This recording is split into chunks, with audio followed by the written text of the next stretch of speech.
All right, guys, before we get to our guest reader and our language arts lesson for today, I want to give you a little bit of warm up time. Okay, now the first warm up item is your fluency. I lost the video where I was reading this out to you guys already. So it's the last day of the week. So I want you to go ahead and pause the video and read it on your own. Okay, go ahead and time yourself and read it one more time and see how you do, see how far you can get. And if you need to keep it out and keep practicing today, you can, or you can put it away for the week and we'll be done. Okay, so that's the first warm-up item. Go ahead and pause and read now. Okay, good job. And we are also going to go over our sight words one more time. Okay, so I'm going to hold it up. I want you to read it by yourself, like the best you can, and then I'll say the word after so you can check and see if you got it right. All right, here we go. It's been up there for a while. And remember, with sight words, you have to be able to say them within 5 seconds. Okay, here we go. Busy. Eyes. Answer.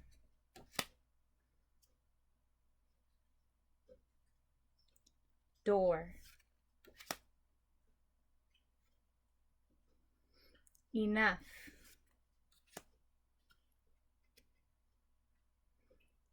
Brought. I don't always give you the full 5 seconds. I realize that as I'm looking at the timer, but it's trying to watch all these little things at once. But you can do that again and again if you need to. Just rewind and go back and check it again. All right, you know that Fridays used to be all about our spelling tests, but we're not doing testing while we're doing distance learning. So we're just going to see how you're doing on your own with the new spelling words, okay? So I'm going to say the word. I have the cards here, and I want you to spell it out loud the best you can. This is just a warm-up activity for the day. You don't need to write them down. You don't need your spelling journal, okay? So the first one I want you to spell out loud is blue. Pause if you need more time. Blue is spelled B-L-U-E. The next one, soup. Soup. Pause if you need more time. Soup is spelled S-O-U-P. The next one is fruit. Fruit. Pause if you need more time. Fruit is spelled F-R-U-I-T. Awesome job. You have 3 more to go. Remember, you're just spelling out loud, okay? Just some practice. Tune, like I can sing a tune. Tune is spelled T-U-N-E.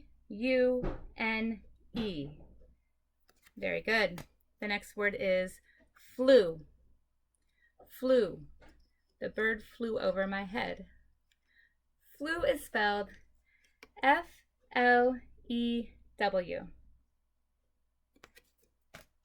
And the last one is moon. Moon. I can see the moon at night. Moon is spelled M-O-O-N.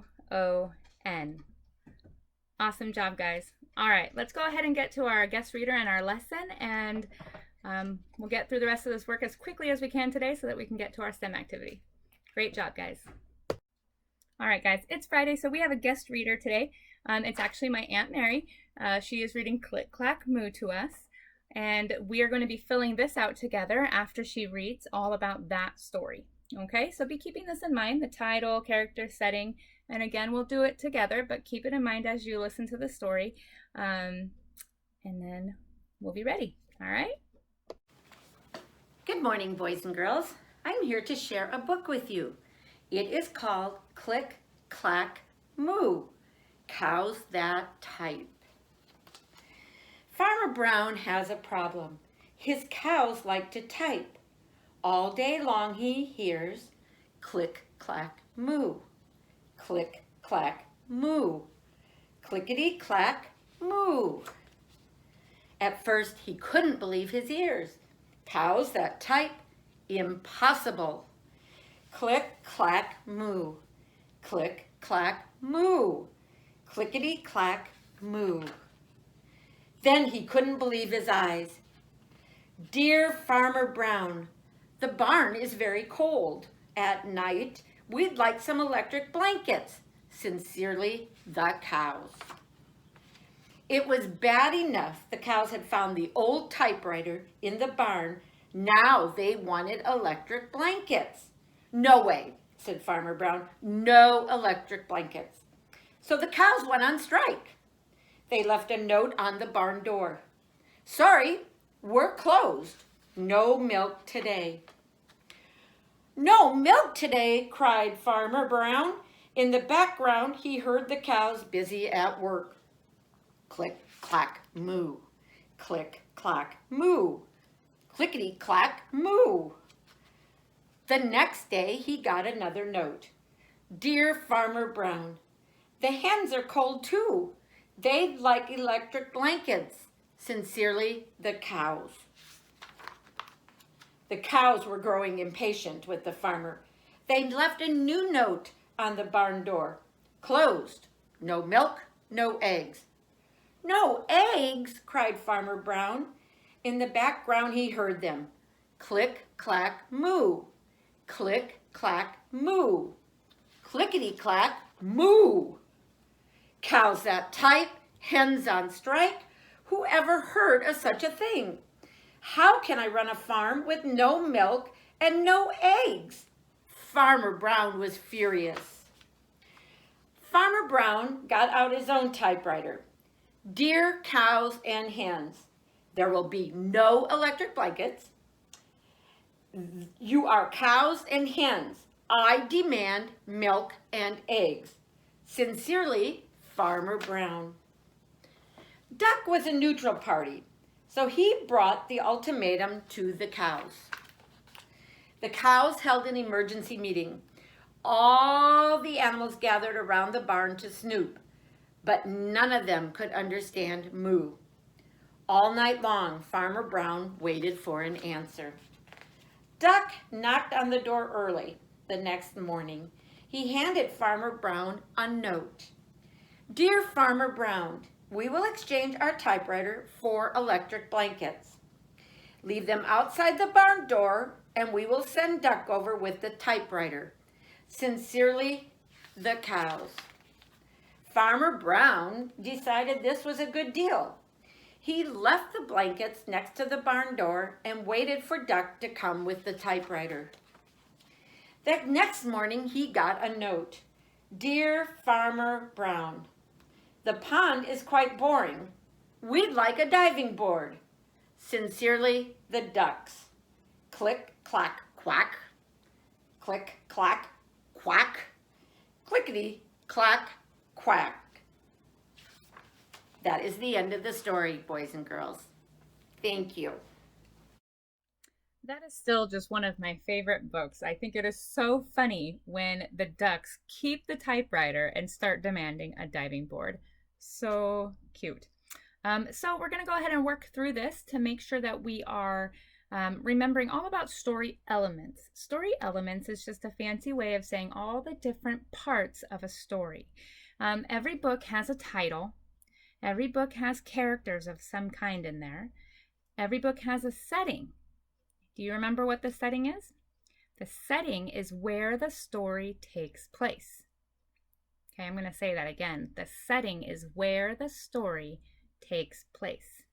And then every story has what's called a plot, or it's what happens. Okay, the plot is what happens. So we're going to briefly put in here too, first, next, and last.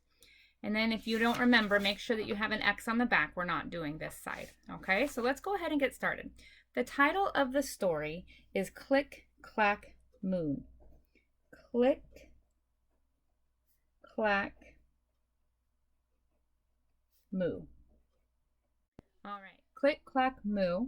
Okay, sorry, my video got cut off again. So we're going to write click, clack, moo, cows that type. Okay, that's the title of this story. Now, who are some of the characters? Well, Farmer Brown is the only person in the story. But then there are a lot of animal characters too. You have the cows, the hens, and the ducks.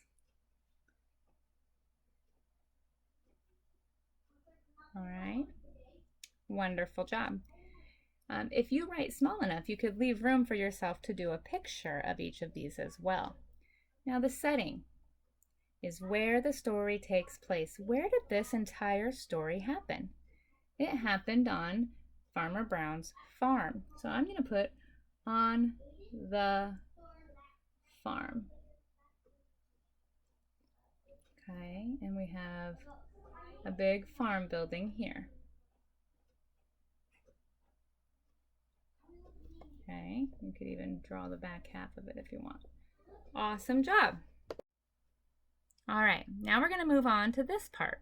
First, next, and last. Now this might be a little bit different depending on who tells you what happened in the book, right? But as long as you get the big ideas down. First, the cows got a hold of the old typewriter and they sent a note demanding what? Electric blankets, okay? And next, they ended up coming to an agreement with the farmer to give up the typewriter to get the electric blankets, right? But somebody else might say, oh, well, next the hens also wanted electric blankets and refused to give the farmer any eggs. That might be what you want to put next as well, and that's okay. But here we only actually have 3 steps because the last one says last. So you want to make sure that you get as much in and the most important things in when you're recounting the story. Okay, so I would say first the cows got the typewriter and demanded electric blankets, or you could say the cows and hens got it. Next, they came to an agreement. And last, the ducks kept the typewriter, which was just so funny. And they chose this book this week because it shows how these animals work together to make their lives better. They were too cold at night. They worked together to ensure that they got some electric blankets in the barn.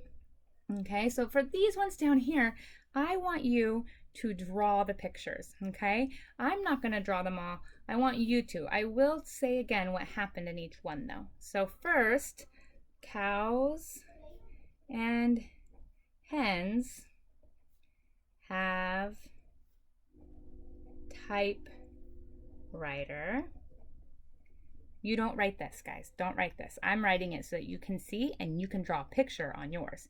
Cows and hens have typewriter, want blankets. Okay? Now, I'm not writing complete sentences. I'm writing notes for you guys. Okay? Next, they agree to trade the typewriter for blankets. Last, duck kept the typewriter. Wants what? Diving board. Okay, there's that. So you guys should have writing up here and then pictures down here. Your pictures can show what I wrote here. Okay, go ahead and I know a lot of you get, oh, I don't know how to draw a hen, or I don't know how to draw a cow. Don't worry, just try your best, just have some fun with it, do a little bit of art, okay?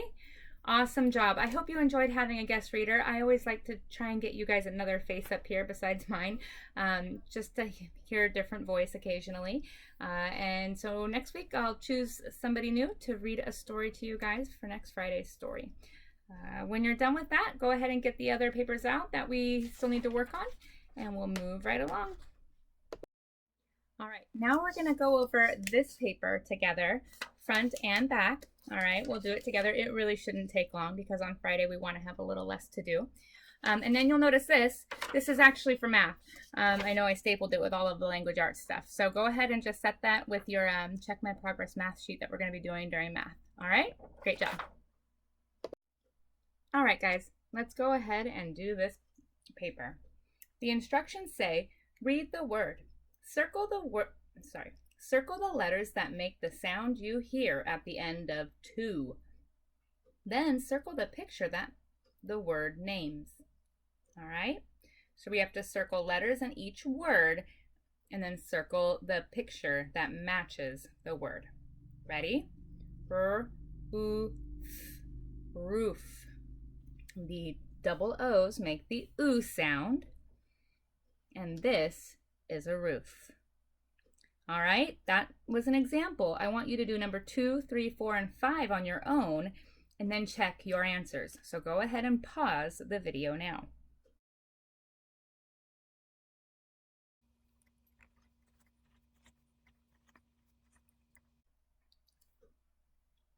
All right, are you back with me? Number 2 says flute. The U makes the oo sound, flute, and this is the flute. Number 3 says screw, sk-r-oo. The EW makes the oo sound, and this is a screw. Number 4 says fruit, fr-oo-t. The UI makes the oo sound. This is a bowl of fruit. Number 5 says soup, s-oo-p. OU makes the oo sound, and this is a bowl of soup. Excellent job. Turn it over, and we're going to go ahead and move on to the back. This is a review of suffixes. A suffix is a word part you can add to the end of a word to change its meaning. The suffix full means full or full of. The word helpful means full of help. The suffix less means without. The word helpless means without help. This one says circle the suffix in each word. So we're looking for full and less. I'll do number 1 and 2 for you, and then I want you to go ahead and do the rest on your own and then check your answers. So number 1, the word is useless. Useless. The suffix is less. It means without use. If something is useless, that means you can't use it. Number 2 is joyful. The suffix is full. That means full of. Joyful means full of joy. I hope that makes sense. So go ahead and do numbers 3 through 10 on your own. Pause the video and come back and check your answers.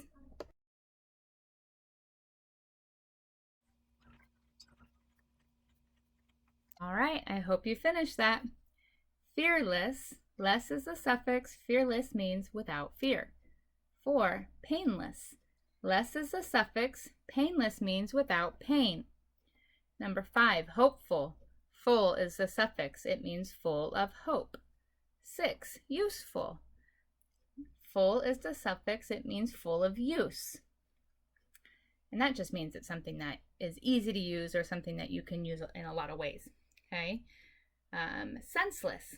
Less is the suffix. It means without sense. Number 8, fearful. Full of fear. Means you're really scared. Okay. 9, painful. Full of pain. So when you fall and skin your knee and it's painful, it's full of pain. And pointless, less, it's without a point. Okay. Awesome job, guys.